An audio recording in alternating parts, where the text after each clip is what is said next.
Hi, I'm David Manti, and welcome to a new episode of the Today in Manufacturing podcast. With me today are Jeff Ranke and Anna Wells. We each have more than 15 years of experience covering the manufacturing industry. Each week, we take the 5 most popular stories on our website and discuss the implications they'll have on the manufacturing industry going forward. Before we get started, please make sure to like, share, and subscribe to the podcast. You can also help us out a lot by leaving the podcast a positive review on whatever platform you use. Finally, if you want to reach the podcast, you can reach any of us at Jeff, David, or Anna at IEN.com with email the podcast in the subject line. Jeff, how you doing this week? Awesome. How about yourself? I'm excited. Looking forward to a very low-key weekend. Anna, you got plans. I got some plans. Going on a trip after this. Super excited. Right? We'll miss you next week. Yeah, I know, guys. I will have Andy stand in, and he will love it. Does Andy know that yet? He doesn't. Oh, man. That's going to be fun. Mm-hmm. Andy's generally good at anything different in his day-to-day. He embraces it wholeheartedly. He likes the challenge. Should I wait till Friday morning and then email him? Absolutely. Okay. All Absolutely. right. I'll do it that way. Right. Yeah. Hey, please hold your heavy sigh, Andy, because here we go. All right. Before we get started with our first story this week, we have a word from our sponsor. Oil Eater's household cleaners, industrial cleaners, and industrial equipment are specifically designed to replace dangerous solvents and are used throughout the world. Our safe, water-based formula dissolves grease and grime for almost any surface and leaves a fresh, non-chemical scent. Our ultra-concentrated formulas are perfect for light, medium, or heavy cleaning and can be used on shop floors, in parts washers, to clean equipment, and more. VOC compliant, Oil Eater will do an excellent job in a multitude of applications, safely and cost-effectively, while reducing your chemical usage. Safe for the user, safe for the surfaces being cleaned, and safe for the environment. For more information, visit oileater.com or call 800-528-0334.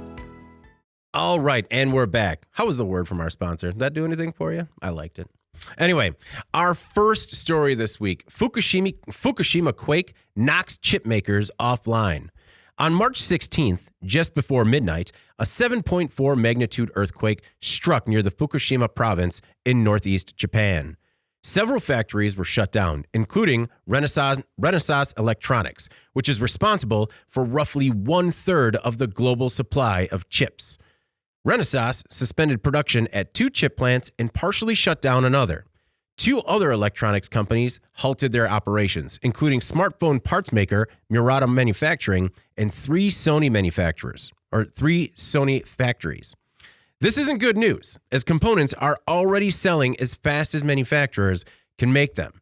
Jeff, your thoughts on a natural disaster having an incredible impact on an already strained supply chain? First of all, thank you for clarifying that this is not good news. Mm-hmm. Oh, yeah. I was thinking that too. Yeah. Appreciate the heads Normally up there. you hear good news about earthquakes, but this one. I mean, wait till you get my other hot take on this one, because Yeah, I mean, geez, you take a 7.4 magnitude earthquake, you compound, I mean, that's bad enough in and of itself. Mm-hmm. I believe it killed like 5 people, hundreds injured, all that kind of thing. And then also you're looking, with what we focus on primarily, which is manufacturing and supply chain. And obviously these 2 areas have already been hit so hard. When you look at the chip makers, they're already having enough struggles with what's going on right now in terms of supply and demand. There's also, because of what's going on in Ukraine, apparently there's a lot of factories in Ukraine that produce the neon that is required for chip production as well. So that gas that's produced there is also sort of contributing to some of these chip shortages in addition. Okay. So sort of the last thing we needed. And then when we look at, there's also 2 big car manufacturing plants or 2 companies that had a number of their plants that were also taken offline due to the earthquake, with Nissan and Toyota. I believe Toyota projected that they were going to lose about 20,000 cars due to the stoppage, which in the global scheme of things is not huge. But when we're looking at the shortage that we're dealing with right now, just with new vehicles on the lots, that is kind of a big deal. So just a horrible tragedy from a number of levels and just further reaching ramifications, which is what we've seen throughout the last couple of years. One thing goes down and it's just this trickle effect. And it just seems to keep going and going. The dominoes all fall. Yeah. There were no casualties at the Renesas facilities. It's just impossible to say this name without wanting to say Renaissance. It's just it's Renesas. Okay. And it's Renaissance, but you can't say it without your brain saying, no, it's Renaissance. And the worst in terms of people getting injured was one employee suffered a minor bruise. And I just thought that was incredible given the scale of all the damage. They did say that power has been restored, but the company is still working to assess the condition of the facility, as well as any impacts on equipment, products, and clean rooms. Anna, it sounds like the company is going to be cleaning up for a long time, but it sounds like they're trying to ramp up production in the areas that it's possible, as soon as possible. Yeah, which is good. But I think we have to look at some of the larger supply chain issues here. I mean, the first thing that got my attention when I saw that this had happened was obviously the word Fukushima. I mean, that's pretty cemented in our minds at this point as to, what happened there in, I believe, 2011, when a much more severe earthquake took place, and the subsequent tsunami, mudslides, melted down a nuclear plant. I think some 20,000 people died in that natural disaster, and there was a bunch of aftershocks, and it was a really horrible situation. So when I saw that there was another earthquake there, I was like, oh, which obviously this, 7.4, that can create severe damage. And initially there was a tsunami warning, and I think the waves from that reached, they said 8 inches versus what happened in 2011 was I don't even remember how many feet, 30 feet or something crazy. So that, that earthquake was something 500 times stronger than what this one was. However, this area is at greater risk for earthquakes than, anywhere else really. I mean, Japan experiences 10% of the earthquakes worldwide. And if you look at that, wow, I didn't know. Holy cow. I know. And look at the land mass relative to that. And that's just insane, So experts believe that the risk for Tokyo in particular to experience a powerful earthquake in the next few decades is 47%, 46% for Nagoya, and 30% for Osaka. So when you think about critical industry and you look at things like semiconductors, I feel like it's pretty irresponsible for us in the West to think that we can just continue to sort of roll the dice here and win every time. I mean, this stuff is expected at this point. And we know that it has or can have an even more catastrophic impact than what happened just, in recent weeks in Fukushima. We've seen it happen before. So I don't know. I mean, we talk a lot about onshoring of supply chains and semiconductors being more critical industry, and the government trying to put more emphasis on bringing that back here. And I think this just sort of reinforces that point a little bit because, again, these kind of things are just not going to stop happening. Well, I think we've talked about it previously where there are these new chip plants coming to the States, but we're still really reliant on that global supply chain until those get up and running. And when disasters like this strike, it does reinforce the point that what we're doing is correct, but you can't make it happen any faster. Well, and it makes me wonder, I mean, those are some amazing stats that Anna just threw out there in terms of how frequent those earthquakes hit those areas. One of the things that the pandemic and this other craziness that's gone on over the last couple of years, it's made companies look at their contingency planning or their continuity planning. Yeah. And you kind of wonder for those chip makers if doing some of those reshoring activities and bringing it here wasn't part of that plan. True. In looking at just what's going on in some of these different areas. We've had how many stories talking about maritime disasters and stuff coming over on boats. So you wonder if part of the planning process or things that have opened up is not just the efficiencies and the benefits from making stuff here, but just the avoidance of a lot of these potential horrible events. I'm sure that has to play a role in it because it's just smarter business. And Anna, the waves about 10 years ago, a little over 10 years ago, were more than 13 meters high. That is it's like 40 feet. Yeah. Wow. Anyway, I had to look that up because I just couldn't let that one stay. All right. Our next most popular story this week, Kawasaki is making a robot goat. At the 2022 IREX International Robot Exhibition in Tokyo, Kawasaki Heavy Industries showed off 2 humanoid robots and a robot goat. The first was the RHP Kaleido. Standing 6 feet tall and weighing 182 pounds, it can carry 132 pounds in each arm. Kaleido is nimble, and while slow, only walks about 3 miles per hour, it can be used in high-altitude maintenance situations like towers or wind turbines. The second humanoid was the RHP Friends, a little smaller than Kaleido with a warmer presence and a potential fit in elder care. Finally, the GOAT. It's a 4-legged and 4-wheeled robot Kawasaki calls the RHP Bex. The Bex can carry up to 220-pound payloads and navigate uneven terrain. During the demonstration, the Bex carried cargo and even people. And the idea is to use it in everything from field work and agriculture to plant inspection. Now, if safety personnel and plants start riding around in robot goats, it's just going to make a more fun workplace. Yeah, I think GOAT in this case stands for greatest of all time, but also goat.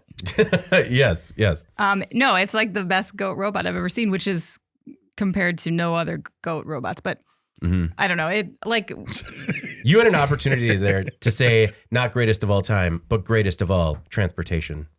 Just saying. That's true. I'm just glad I made your list of goat robots. Yeah. Because I'm sure that's extensive and number 1 incredible. and number 100. It's every number. I don't know. The 220-pound payload like isn't very much. So you kind of wonder like how they'll need to price this thing in order to make it work. Because to me, like the lower the payload, like really you're getting into some more niche applications there probably. You can get up to 220 pretty fast. And my understanding is that even if like you're riding it, that's 220 is max. Yeah. So like you could ride it and then carry like a bag of Taco Bell or whatever. And then that's it. Yeah. But I have to say that I don't think I care. Like I want this thing based on its style alone. Like we covered robotics a lot, right? And we've covered other animal-like robots. Yeah, the like robot dog. the robot dog phenomenon. Which is just like a rectangular box with legs. Yeah, like Spot and Spot Mini, like those don't look like dogs. No. So I don't know. And they do not elicit any kind of dog feelings. They're actually like terrifying. They're like horror dogs. But They're straight out of Stranger Things. That's what they Yes, I reminded me know. of. Yeah. I totally agree. And this goat like has these really cute like LED lights, and it's got like actual horns and an actual face. And I did see that Kawasaki wants to add humanoid arms to it. Oh no. So don't do that, No. please. They already have humanoid robots. I know. Leave the goats alone. Leave the goats alone, exactly. But I don't know. So I look forward to seeing it utilized. The uneven terrain thing is cool. I think that actually could be a valuable application. But it's, in terms of like it hauling stuff around or whatever, I'm not exactly sure. Like, you know, maybe like a garden center or something. Like little seed packets or something. I don't know. It's not a lot of cargo. It makes you wonder if they could increase that payload to make it usable in other applications. Jeff, your thoughts on the robot goat and its potential? Well, the 3 they rolled out, first of all, they still have to work on the humanoid robots because those 2 are still pretty creepy looking. Yeah. Especially the one they had pushing the wheelchair. That was not calming. The ponytail, the fake ponytail is what gets me. Oh, yeah. That was too much. But the ibex, and actually, have you ever seen an ibex, like the actual picture one? Yeah. They're awesome looking animals. Like I thought it was a deer at first. Didn't realize I gotta technically look a this goat. up. It's called IBEX. the goat one. Yeah. Yeah. So it looked like when I first saw it, I thought it was a deer. But and I think as far as the payload goes, I totally get the concerns there. My first thought was more like search and rescue type situations, being able to haul supplies up to people, get into awkward areas, things like that, especially when you're looking in bad weather. Yeah. I think it could be an awesome fit. And it did look actually, I don't know, it didn't look clunky. It looked very smooth in the way it was moving and carrying that small person on its back and stuff. So it was very impressive overall. Also, I just want to say, this was sort of the anchor segment of engineering by design. Yeah. The other stories in there I thought were great too and definitely worth checking out, especially the CRISPR one. I thought that was really interesting. So sort of diverging from what we're mainly talking about. But no, how they can use gene editing technology to basically fight addiction. It's crazy. Yeah, worth checking out. Yeah. The other thing that I kind of thought about in going through this, because we just had all these other stories. We have a couple more coming up here, still talking about automotive and chip shortage and all that kind of stuff. Robotics is another area that is definitely feeling the pinch of all of the lack of chips in the supply chain. And the biggest thing that I kind of wonder is when you look at further down the line, they can develop these things in 1s and 2s as sort of prototypes, but actually getting it into mass production is going to be a huge issue going forward because of the chip shortages. And I wonder which is going to play a bigger role in sort of allowing this technology to continue to grow and evolve and get into the mainstream, if it is going to be something like a supply chain issue around robotics and the chips, or just the fact that they cannot get these human humanoid robots to look reassuring or calming in any way. No. We saw the humanoid robots that Tesla is working on, and we're going to see more humanoid robots in industrial applications. It's just whether or not they're going to look like a nightmare train or be somewhat warm. I mean, the one that looked okay to me was actually Kaleido looked a little bit more approachable. Is what I was looking for than the one for elder care. Sort of transformer-like. Approachable. Yeah. Well, it is. Right now it's cobots and then, other sort of very industrial looking automation that we see in facilities. But we're going to see, it's inevitable that we will see more humanoid robots in these applications. And for some of them, like we used to have friends that worked on towers, and my cousins used to work on wind turbines. And it's, based on their experiences, while they were cool, it wasn't really a long-term play. Like if they could be replaced by a humanoid robot, they would gladly do that. And that is one of the applications for Kaleido, right? Right, yeah. Like, these really extreme areas where you're putting a human in danger. Another one that would be really cool is if they made an underwater one for all the underwater maintenance and repair that has to be done. We ran a video where it was just one of those maintenance workers on a cell tower wearing like a helmet cam. Yeah. I think we ran that like 3 or 4 years ago. I got nauseous just watching that. Oh, yeah. I could not handle it. So you would think, those guys would be more than happy to let a machine do the work. For reader Jonathan Williams that reached out, the robot goats are not yet capable of clearing vines or eating invasive plant species. Although if they could get it to do that, that'd be amazing too. That would be incredible. Like one of the most popular things my neighborhood has done in the last 5 years is bring goats in to eat invasive species. And it's just been... Your neighborhood brought goats in? Oh, yeah. Our neighborhood association brought in goats to clear out parks. Yeah. And so they just fence in the park, let the goats go, and then everyone just kind of... That's where all the families hang out, like eat lunch, take walks, watching the goats. That's awesome. I spend days, part of the reason I didn't go more insane during the pandemic was I had my goats. Just like, taking a goat break with the kids, I'll be gone. be gone for hours. Jeff, talking about the other segments, we are going to see more and more designs like this inspired by nature. One of the other segments in this episode of Engineering by Design was the Birdbot, which was a robot based off of ostrich legs, which are kind of descendant from Tyrannosaurus Rex legs. And I just think it's cool when we find inspiration in nature to do things more efficiently. We always try and over-engineer things, and maybe we should look in other places. No word on the cost of the goat yet. It seems like a pricey item. Worth it. And the other thing is, we do flying cars and other things that transform. At least going from goat to like an ATV was the most realistic of transformations. It was not that dramatic, and it made sense. Yeah, mechanically the way it moved. Yeah, it totally. just drops onto wheels. I'm like, that's so much better than like folding wings up and around and wrapping them in the back. They needed some sort of sound effects though, like. Oh yeah, cool. And their music choice was just phenomenal. The Kaleido demonstration to Bon Jovi's, what was it? We're halfway there. Or I'm not gonna Living on a Prayer. Living on a Prayer. Yes, thank you, Anna. Wow, just up there fixing those. What were you doing in the late 80s? All right, our next most popular story this week: worker injured in molten plastic accident. On September 23rd, 2021, a Berry Global employee was changing a screen on a plastic bag extruder when the worker was sprayed with hot liquid plastic and suffered severe burns. This week, OSHA hit the repeat offender with some $370,000 in penalties. During the investigation, OSHA found that the plastic packaging manufacturer could have prevented the injuries at its Sterling, Massachusetts plant had the company complied with lockout-tagout protocols and provided proper personal protective equipment. In the last 5 years, OSHA has inspected various Berry Global locations more than 40 times. And these inspections included fatalities in New Jersey and Wisconsin related to lockout-tagout violations. One of the things, when we run these safety stories, Anna, one of the things that I find most frustrating is when companies get put into what OSHA calls the severe violator program, and when there are repeat offenders, because especially when there are tragedies like fatalities and people getting severely injured, I feel like that's a moment that the company could maybe really turn a corner when it comes to safety. Yeah, and it's so often lockout tagout. Like, why is this so hard for people to get their head around? Because the consequences of not complying with proper lockout tagout procedures is severe injury, often death, electrocution, severe burns. I mean, there's just so much that can happen there.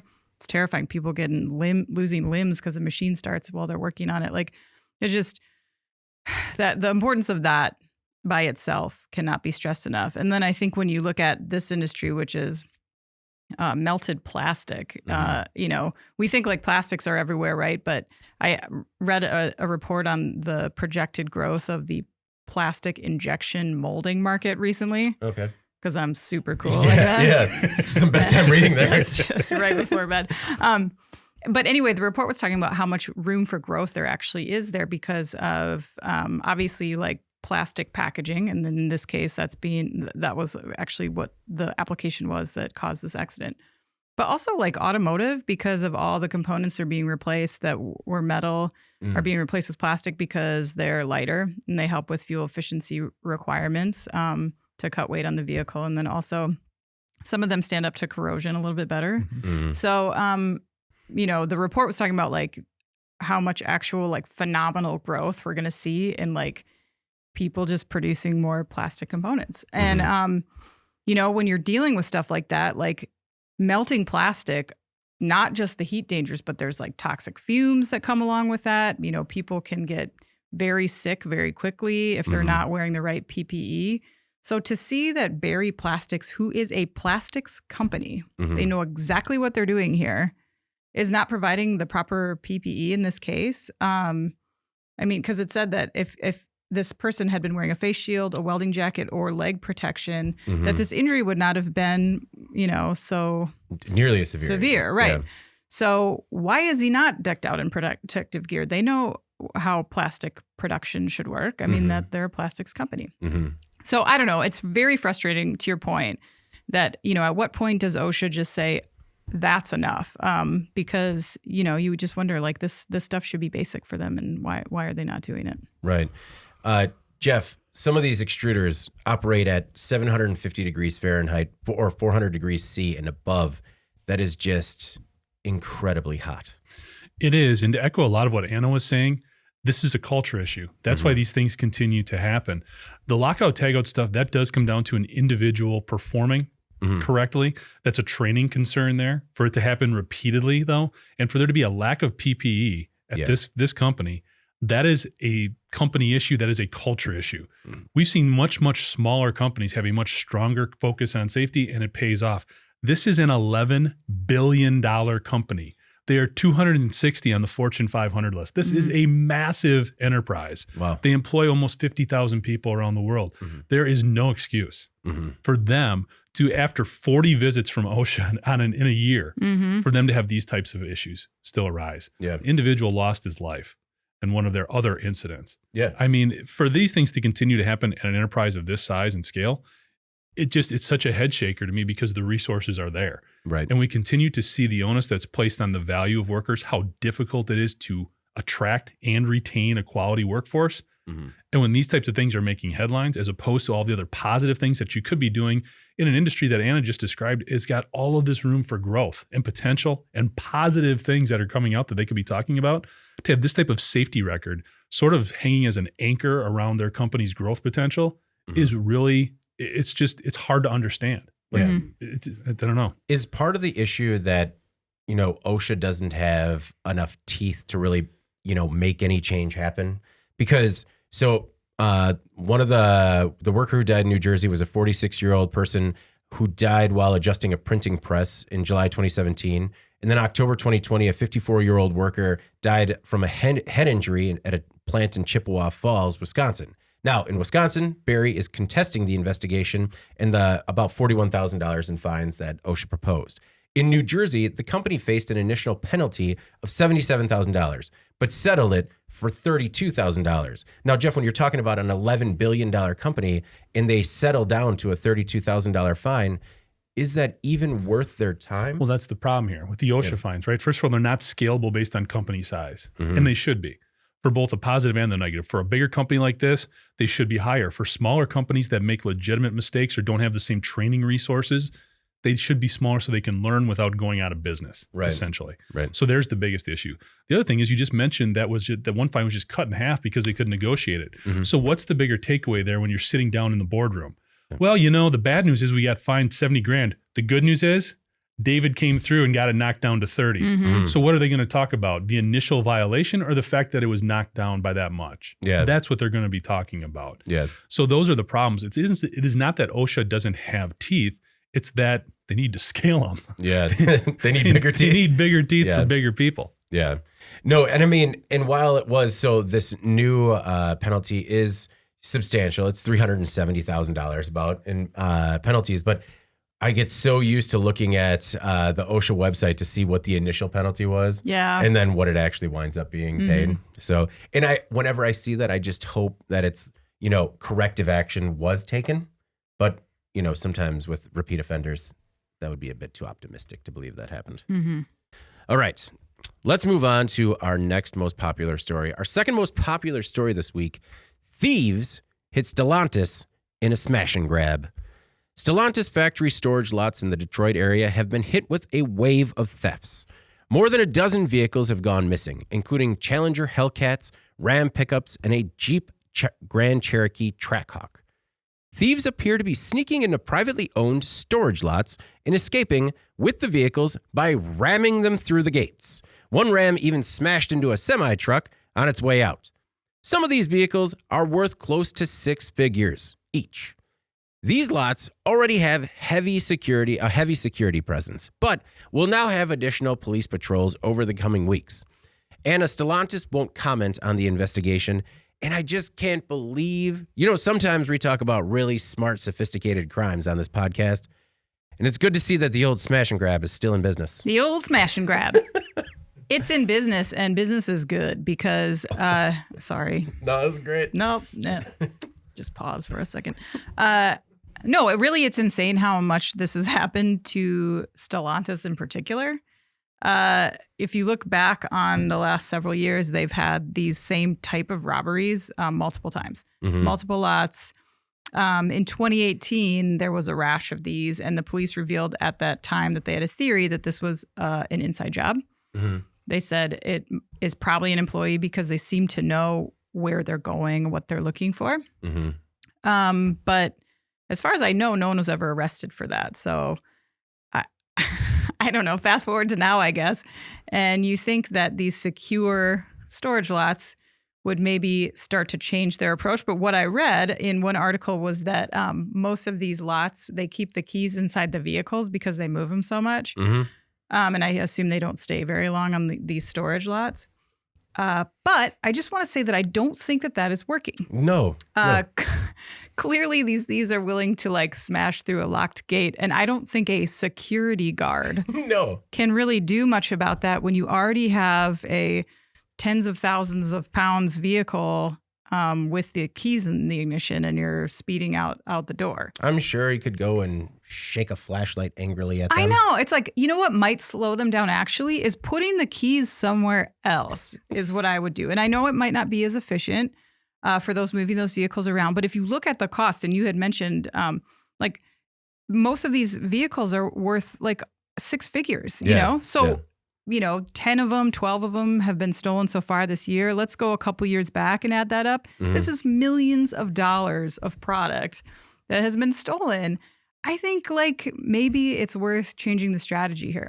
Well, and Jeff, I mean, word is out that the keys are in these vehicles. Word's out. Well, it's not even that complicated. Yeah. To be honest, you talk about it being a smash and grab, and it sort of is. But again, we're seeing sort of a convergence of factors here. Mm-hmm. Two things that we've talked a ton about here in the last 6 months or so is obviously all the issues with the automotive supply chain and cybersecurity on the uptick. Mm-hmm. There's people have more time to be doing nefarious things online. More things are becoming more connected. These vehicles are part of that mix. Okay, so first of all, we've got vehicle prices going through the roof. So for whatever they're listed at, whatever they're going to sell them for, they're making better than they would have done a year ago or the last time that all of these thefts took place.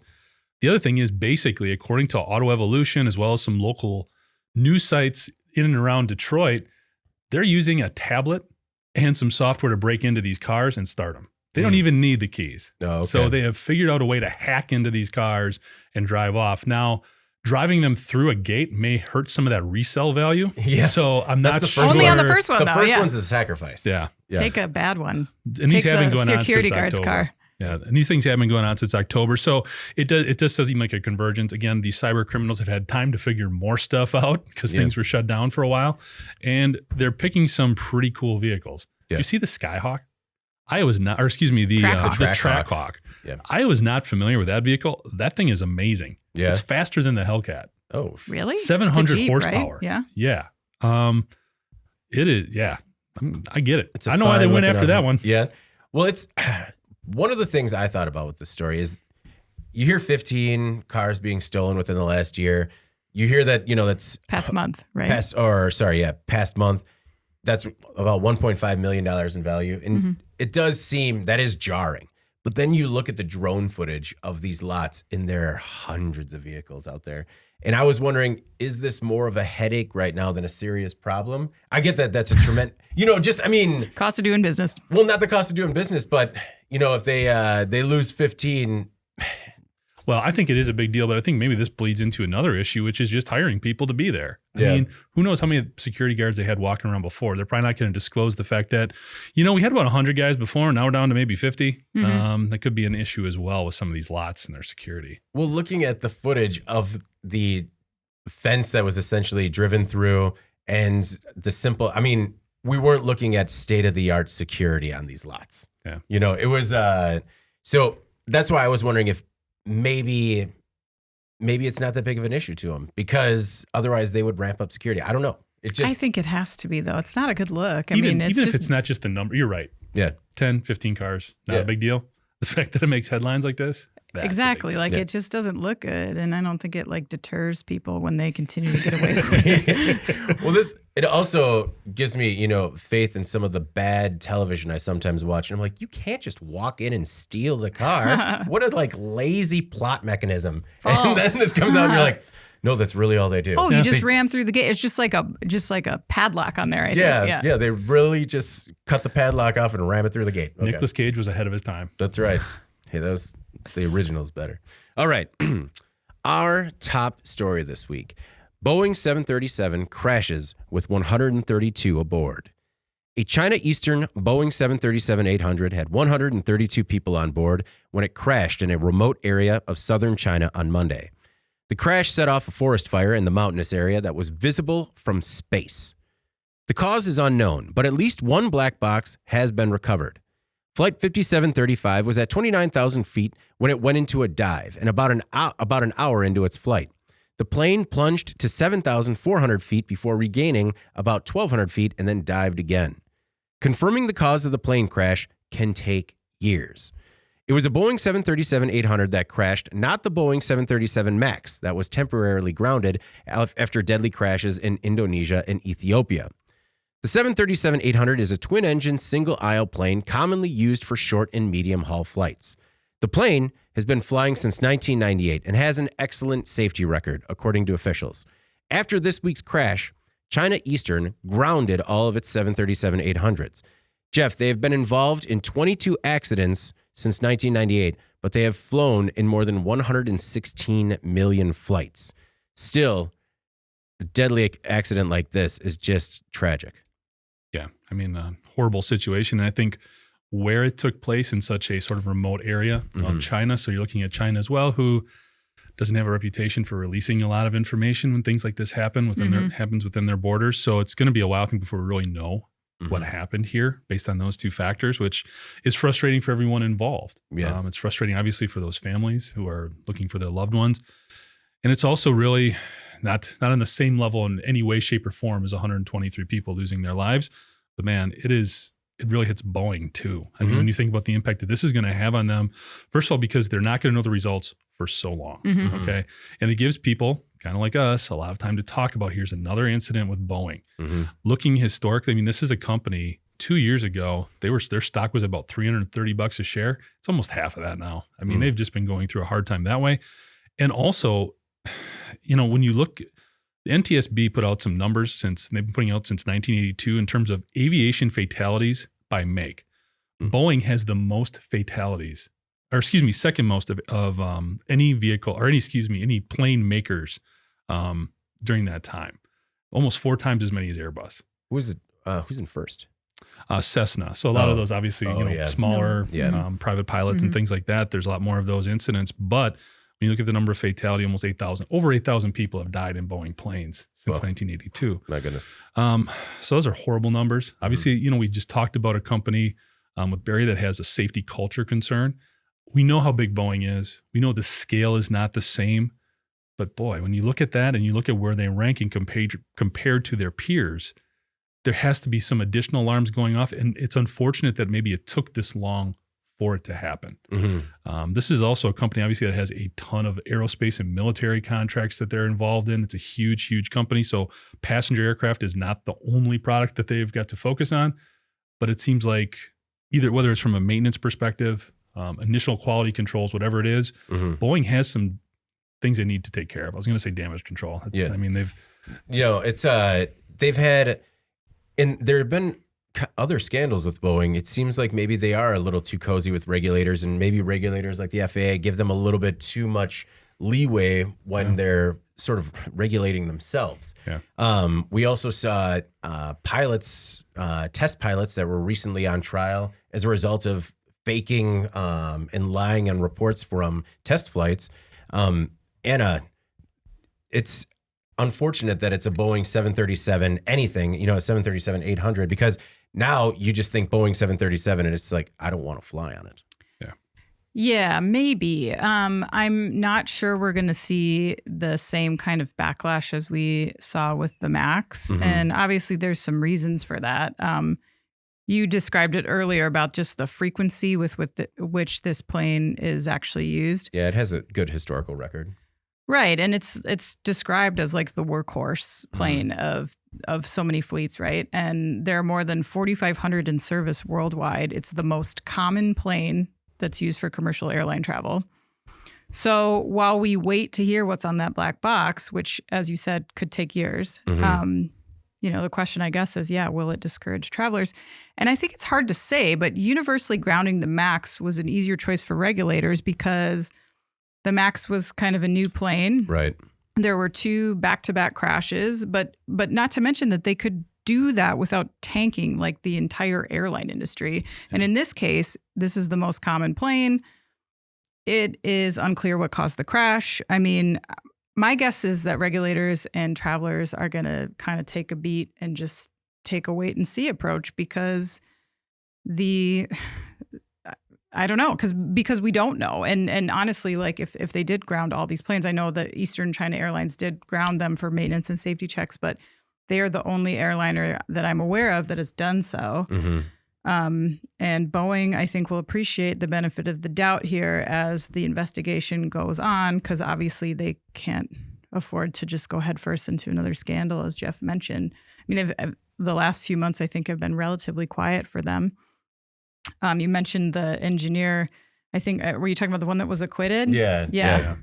So, he was acquitted of duping the FAA. He's accused of that, but he was found not guilty. And I think the subtext there is that it's because nobody told him that they had changed the software. So that, the problem was within Boeing, but you don't see that in the headline, right? So I don't think Boeing necessarily took another PR hit there when that case was finally ruled. But I don't know. So I'm curious with this data, Jeff, like the 8,000, do they account for like the market share? I mean, like if Boeing has, you know what I mean? Like as a percentage of flights flown, like they didn't go into that and break it down. Boeing has the most planes in the air. Okay, it's bigger than Airbus by quite a bit. Even that's probably its biggest competitor.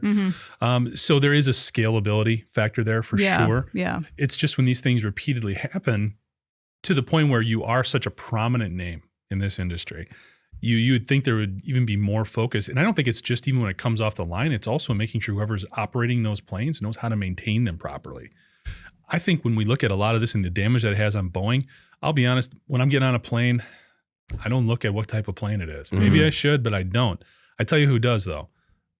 Investors, they definitely are aware of all this stuff going on with Boeing. When they have other options, military contractors are looking at this stuff and understand what they have going on, because if they're going to announce a big deal and they're doing it with somebody who's just had another plane crash, that isn't maybe the type of limelight they want to put that new contract or that new partnership in. The other person that's going to look at this a lot is obviously the airlines. They're going to understand, okay, if I go with Boeing, maybe it's the best plane right now. Maybe it's the best deal, but you know what? They've got 4 times as many fatalities as Airbus does. Maybe I want to go over here instead this time. I think that's where Boeing has to worry the most in terms of working with those types of customers, and just sort of the attention, the unwanted attention that they're getting right now. So in 2019, the FAA did order inspections on 38 Boeing 737 planes, which included some of the 737-800s, because they were finding cracks in parts that connect the wings to the fuselage. But the investigation didn't wind up grounding any planes. But there has been, a history of potential red flags out there. And overall, this just sounds like a terrible situation, not just the families waiting at the airport and the hundreds of people that are searching this remote countryside in the rain, trying to find anything that can be used to try and figure out a cause. I mean, searchers are using hand tools, metal detectors, drones, and dogs to try and find anything in this heavily forested area with steep slopes.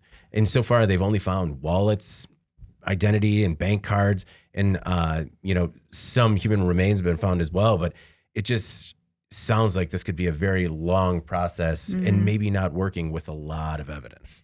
It seems it could be very frustrating. All right. Before we move on to In Case You Missed It this week, we have another word from our sponsor. Oil Eater's household cleaners, industrial cleaners, and industrial equipment are specifically designed to replace dangerous solvents and are used throughout the world. Our safe, water-based formula dissolves grease and grime for almost any surface and leaves a fresh, non-chemical scent. Our ultra-concentrated formulas are perfect for light, medium, or heavy cleaning and can be used on shop floors, in parts washers, to clean equipment, and more. VOC compliant, Oil Eater will do an excellent job in a multitude of applications, safely and cost-effectively, while reducing your chemical usage. Safe for the user, safe for the surfaces being cleaned, and safe for the environment. For more information, visit oileater.com or call 800-528-0334. And we're back with In Case You Missed It. The stories that maybe weren't as popular on the website this week, but still stand to make a big impact on the industry going forward. I'll go first this week, guys, if that's okay with you. Sounds good. All right. The story I chose this week was about Lockheed Skunk Works that's going to host same-day hiring events. What is Lockheed Skunk Works? It's basically the part of the company that makes all the cool stuff. Yeah. Oh, okay. So they make all the futuristic aircraft technology that will eventually be on planes, but it's a cool gig. Yes. So, like everyone else, Lockheed Martin's Skunk Works division needs workers. The aerospace giant is now holding hiring events on Monday, March 28th in Valencia, California, and Tuesday, March 29th in Lancaster, California. They're going to conduct interviews and are looking to hire people on the spot for positions in engineering, production, manufacturing, maintenance, and other critical positions. Now, this is what I found the most interesting. The signing bonuses can reach up to $50,000. Whoa. That is incredible. I was playing in my old man card game that I like to talk about, where it's a bunch of people from the family, a lot of us in manufacturing in one way or another. And I brought this up. And it's just, everyone's like, man, we're trying to hire people with, flexible hours and, Yeah, right. other fringe benefits. And I'm like, yeah, they're just going for the 50K. So depending on when you're listening to this podcast, if you are qualified, get to Valencia. Get to California, friends. And it's, we've seen people giving away houses. We've seen people giving away cars. And it is, the more we see stories like this, it's just getting really competitive for people with skill sets in engineering and manufacturing. And I don't see a sign of it slowing. It can't. You still continue to need people. I think it would be interesting here. With a company like Lockheed, that is a huge number. Obviously, I wonder what they were doing before though, because I think they were always sort of raising the bar in terms of, because they want the best of the best. They want those MIT grads and stuff like that. So there was probably, it's actually more impressive when you consider what it probably was before. Mm-hmm. It was exponentially more. Mm-hmm. Now, they've really amped up their game a bit. Yeah, and I'm sure that it scales based on whatever the position is and the qualifications. But I mean, I just imagine this room of people saying, "We need bodies. What's it going to take?" And it's just like, give them 50 G's. Like, Bring the suitcases of cash. right? You get 50K and access to futuristic aircraft to use at your leisure, whatever you need. How big of a selling point would it be if they actually had a suitcase full of cash right there for you to sign up? Oh, like just man. like pop it open, Just Yep. televise it, spin it around. You want it? sign the line, sign on the dotted line. Smell the money. I like this. No, it's and I just any opportunity to kind of talk about Skunk Works because it's always been It's a breath of fresh air. thank you. It is. I like the smell of this one. No, it Made me was laugh. like before there was Tesla and SpaceX, this was the cool company that people wanted to go work for. Or at least the ones that I've talked to. Jeff, what is your, in case, actually before that, would you guys like, would you be enticed by a $50,000 signing bonus? What? Yes. I But just- I mean, like, was that a real question? Like, I mean, obviously it depends on the job, but yes, it would be nice. Okay, but what if one was offering you 40 and one was offering you 50, Which one would you choose? but you like the one with the lower amount better or something? I don't know. Oh, Like then- what? How much would it? How much Still- more would it take to get you to take a job you're on the fence about? I would take the job that I wanted. Yeah. You know what I mean? Because that's risky territory to just follow the money and Yeah. see what happens. Maybe if I was 25, but Yeah. like, not now. We've all had bad jobs and know how they can be a life suck. Oh, So, just kill you inside. Yeah, that signing bonus only goes so far in terms of quality of life. Yeah. It's just, but you know what? We bought that Tesla. Yep. I get Starbucks every day now. Yeah, I cry So- inside, but it's okay because the bank's flush. All right. Well, sorry for the ridiculous hypothetical. Of course, people would be attracted by $50,000. Do you like money? Yeah. Yeah, I don't know what Anna's reaction was more strongly about, like my bad joke about Skunk Works, or you asking if she would like 50 grand. Yeah. Well, I mean, it's nice to talk about because it's not something with, people with English majors typically ever flirt with. Just like, what is this Yeah. signing bonus you Not a talk problem about? that I've encountered. I had to pay for my first few jobs. All right. Jeff, what is your, in case you missed it this week? I'm glad your negotiation skills have improved over time. No, I'll pay you guys. I need a byline. So for my, in case you missed it, I decided to go way off track and talk about something we don't discuss very much: supply chain issues. Oh, Yeah. So Reach. a couple different stories hit, and I thought they're both kind of interesting for the same type of reasons. The first one, if you remember, ZTE, they are a Chinese smartphone and networking company. Basically, they were banned by the Trump administration from working with any U.S. suppliers. So for what they needed our chips and processors and things like that. They were cut off. Their business was hurting horrifically.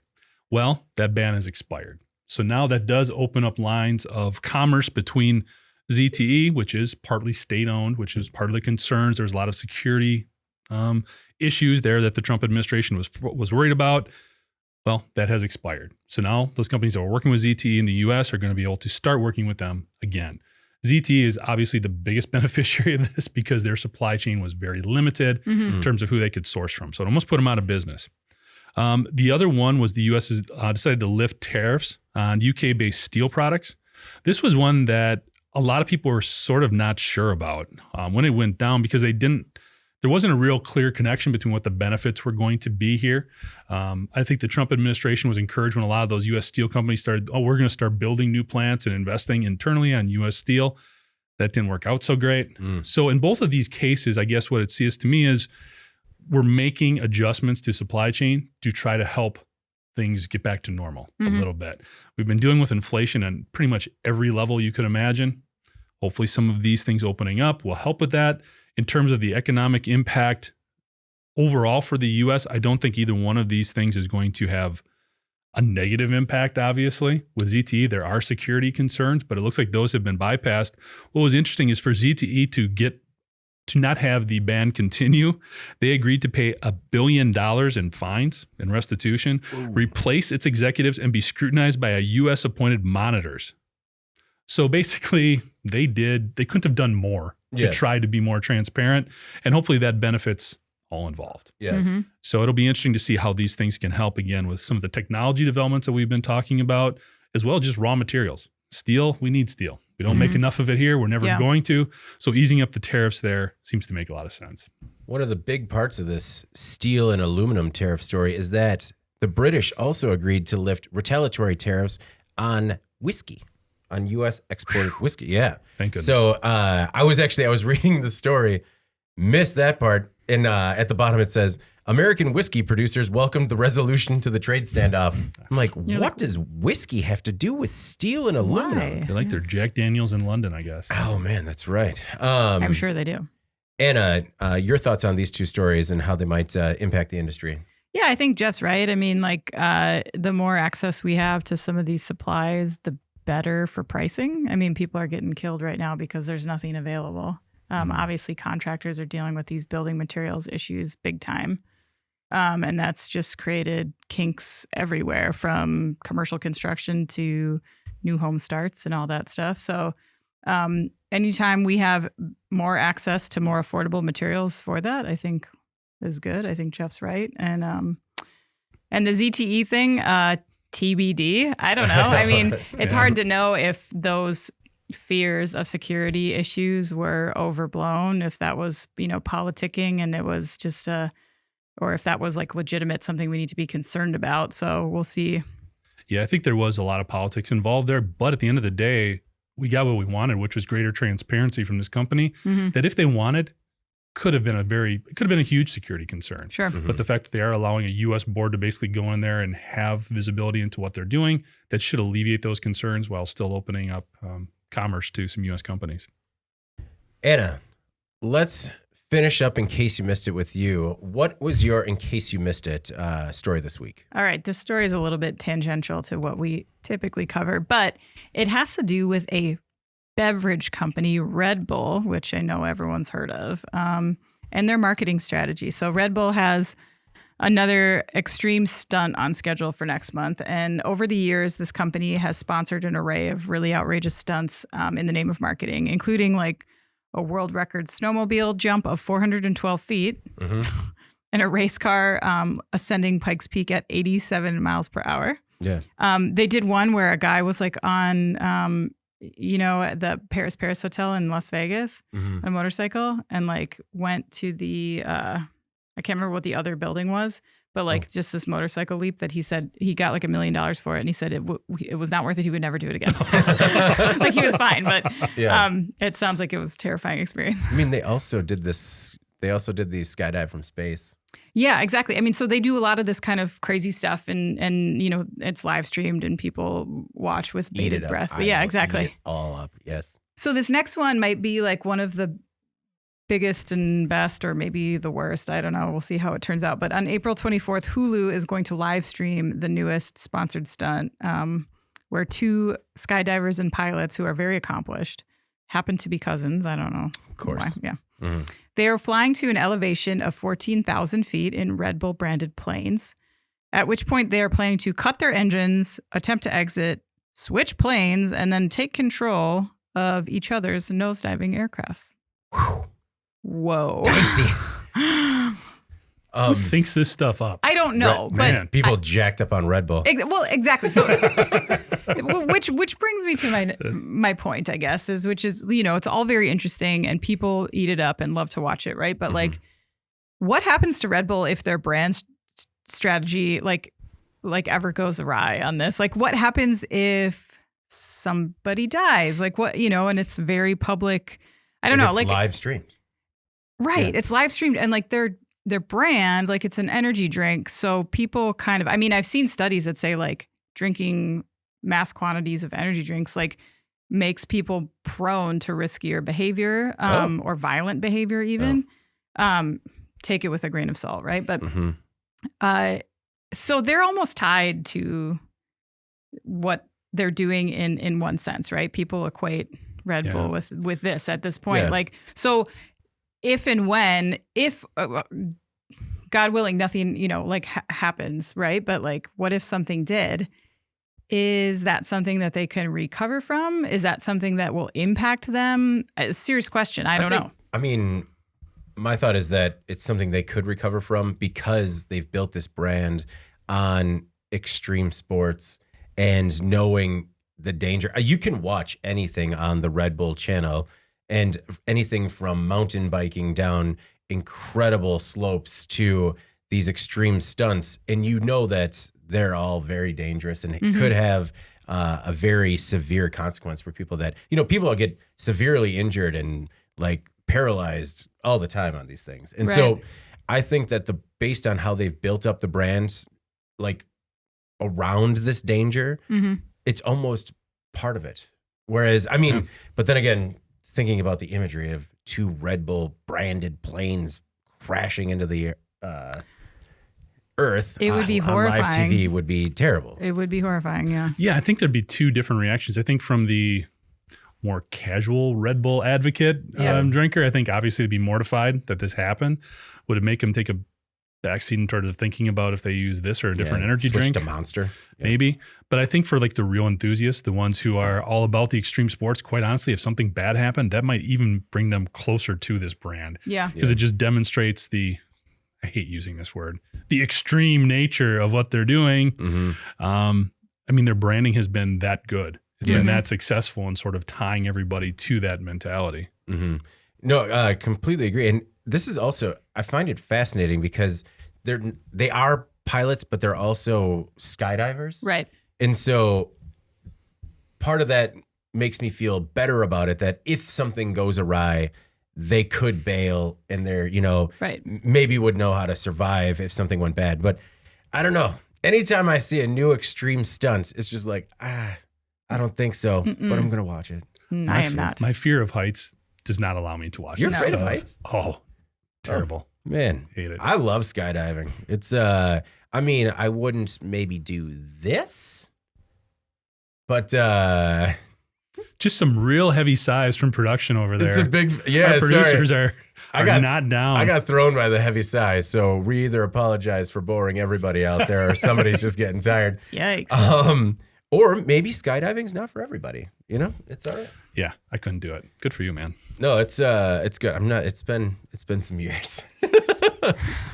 Actually, I think that I might be able to do that because you kind of just get pushed out of the plane. Yeah, right? I mean, it's a one-way ticket. It's more. It's not whenever they show that stuff, it's not like when they're going down. It's more when they're just looking down and you're like, especially like I was talking before, the guy on the cell phone tower. That just. Oh yeah. When you look out, when they open the door and you look out, you're just like, I'm not supposed to be doing this. Right. But then when you jump out, you go into shock and your body just paralyzes, so nothing really matters.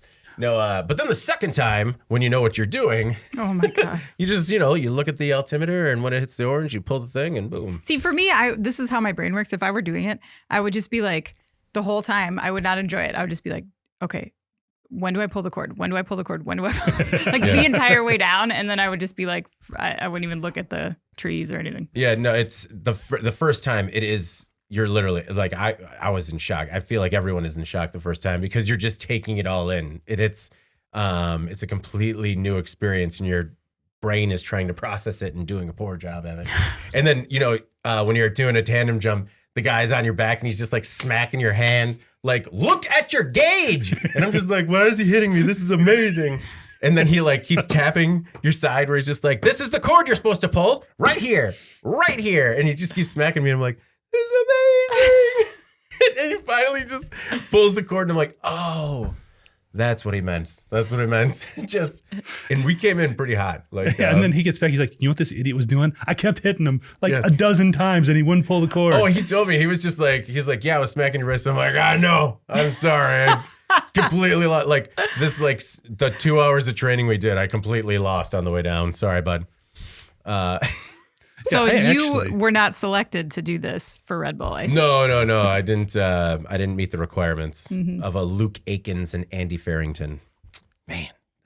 See, I actually almost went to airborne school, and I know most people in the Army say, yeah, I almost did it. I was going to do it. I actually was, but my enlistment came up, and I was not going to re-enlist. But if I would have, they would have sent me to airborne school. Really? And the big thing there is with the training that you get, and this is according to anybody who's gone through it, by the time you actually jump out of the plane, you've done so much practice and so much repetition, it's like walking. Yeah. basically. We did I not. think it's a little scarier than that, but We did not have that type of intensive training. Like you walked in, went through like a simulated plane door made out of plywood. And they're like, all right, so you jump, and then when do you pull it? Orange, good, certified, get on the plane. So, but you know, maybe it's come around. We gotta do it again. We gotta make sure I get under that weight requirement, though. Don't want to pay that tax for that heavier chute. All right. Before we get out of here, let's move on to our final thoughts. Jeff, I'll start with you. Nope, because you're going to do trivia. And I'll start with you. Okay. What's your final thought this week? Well, as you mentioned earlier, I mentioned as well, I'm taking a road trip with my kids for the first time since pre-pandemic. And I'm super excited / extremely nervous about what my 3 children the toll it will take on me emotionally as they, I don't know, like 9 hours in the car, if we can handle it. I mean, I got a lot of fruit snacks. I think that I'm ready. We got a lot of like fun stuff to do in the car. Got some like little magnet puzzles and stuff. I don't know. We'll see. Do you have the like 1 or 2 days built in on the back end to like let yourself decompress? Oh, for sure. Or you're not jumping right back into work the I next don't day? do it any other way than that. Okay. Yep. That's the only way. How far is it? Like, where are you going? Branson. Okay. Right on. Yeah. So it's like 8.5 hours from where we are. And we're going to do the trip out in 2 days or maybe 3 to 4. And that's days. why We'll see what happens. Yeah, that's you why just get there and turn around. Yep. Yeah. I mean, that's why we're a little early today. We got you're racing against another squall. Another squall, everyone. Mm-hmm. Another squall warning is coming, and I have to get out of town before it hits. Never once in our lifetime, and now 2 times in a month we're fighting squalls. Both on podcast day. Yeah. know. Also, weather's not real. Just it's snowing. It's not a squall. Just like you're gonna see some snow, light flurries. All right. My final thought is just I don't have any plans this weekend, and the fact that you and then producer Eric are headed out of town just seems like a logistical nightmare. Because I struggle just to get the kids in a wagon to a park. So we're gonna call it a win if I can do that. Let alone like seeing whether or not they can survive many hours in a car, or any of us could. So, you know, for those of you not that ambitious, Think of us. take it easy. Yeah. Take it easy this weekend. Well, and seeing you guys are in places where small kids, that's the logistical challenges involved there. So my one daughter was on spring break this week. The other 2 are next week. They don't want to do anything with me. So I get to do stuff that I haven't done in a while, like go pheasant hunting on Sunday. Oh, so nice. Nice. I'm in the total like polar opposite spot of you guys. The only other thing I wanted to add is that we did have somebody leave the IAN team today and wanted to just say goodbye and good luck to Mike Hockett. It was a pleasure working with you. Jeff, what do you got for us on trivia this week? So trivia, we again only had 1 correct answer. Really? Congrats Was to it Mark Marina? again. Oh, Mark. The question last week, again, was when you're giving the Heimlich, there is 3 situations in which you would do a chest compression instead of the stomach or abdominal compression. Those 3 conditions are if the individual with a blocked airway is overweight, pregnant, or has an abdominal wound. Okay? So Yeah. in those 3 cases, go to the chest, not the stomach. Wait, I thought it was if it's a kid too. No. Oh. No, when I said baby, Jeff meant, yeah. Oh, okay. He was talking about being pregnant, someone being pregnant. Oh, gotcha. There were other good answers. I'm assuming if somebody was unconscious, maybe that is the better route to go. Sure. Those were the 3 that I was going for based on my book of common skills from 2003. Common right. skills. Soldier skills from 2003. Following up, another trivia question from the IET common task booklet here. Basically, when you are treating somebody for a heat injury, heat stroke, just overheating, whatever the case may be, one of the steps is to loosen tight clothing. Helps cool them down, helps improve circulation, all of those things. Okay. Now, whether it's a combat environment or really an industrial one, there is one situation where you would not want to loosen those clothes. Mm-hmm. You'd want to keep everything buttoned up. Okay. What is that one situation? So someone definitely having trouble handling the heat. They could be just dehydrated. It could be more severe than that. It could be heat stroke or something like that. First thing, you want to loosen everything up, except in one situation. So it's like just heat stroke or being hot, not like fire, right? Right, not on fire, just Okay. having difficulty handling the heat and hot I'm temperature. maybe not on fire, maybe like post on fire. I don't. Anyway. That would be a burn. Yeah. It's called That'd be different. We wouldn't be worrying about clothes if they would just been on fire. Well, Jeff. It's called post on fire. It's post not on fire. burn. I don't know where'd you get that word. they're in a post-fire situation. All right. What a way to end it. What was the question again? So, when don't you take off the clothes? When don't you loosen tight clothing Okay. for a heat injury? How loose? Are we talking like take it off? No, just loosen. Okay. Man, All right. Are you like the lawyer of the crew here? You're just making sure everything is legally clear? I got to wrap my head around it so that way when my answer's wrong, I know that I had all the information possible and still you got are it not wrong. going to get one of those hats when they come in. No. We got a list and you are not on it. I have kept up my end of never getting a trivia question right. I've been going strong since, how long have we been doing this? 12 weeks now? A little more than that. Okay. No, the trivia. Oh, just the trivia. Yeah. That's probably about right. We're on episode 60. How long have we been doing this? No. 12 years. About 60 weeks, David. All right. Well, before we get out of here, please make sure to like, share, and subscribe to the podcast. You can also help the podcast out by leaving us a positive review. Anna, we only want positive reviews. Only positive reviews. On whatever platform you use. Finally, if you want to contact us, you can reach any of us at Jeff, David, or Anna at IEN.com with email the podcast in the subject line. If there is a negative review, just send it to David. Just a direct DM. Yeah, that would be fine, and I'll respond in kind. Finally, if you want to make sure that you get the podcast to your inbox first, you can subscribe to our daily and weekly newsletters. And if you do have any critical feedback, please send that to David at IEN.com. All right. For Jeff and Anna, I'm David Manti. This is the Today in Manufacturing podcast. We'll see you next week. Thank you for listening to the Today in Manufacturing podcast.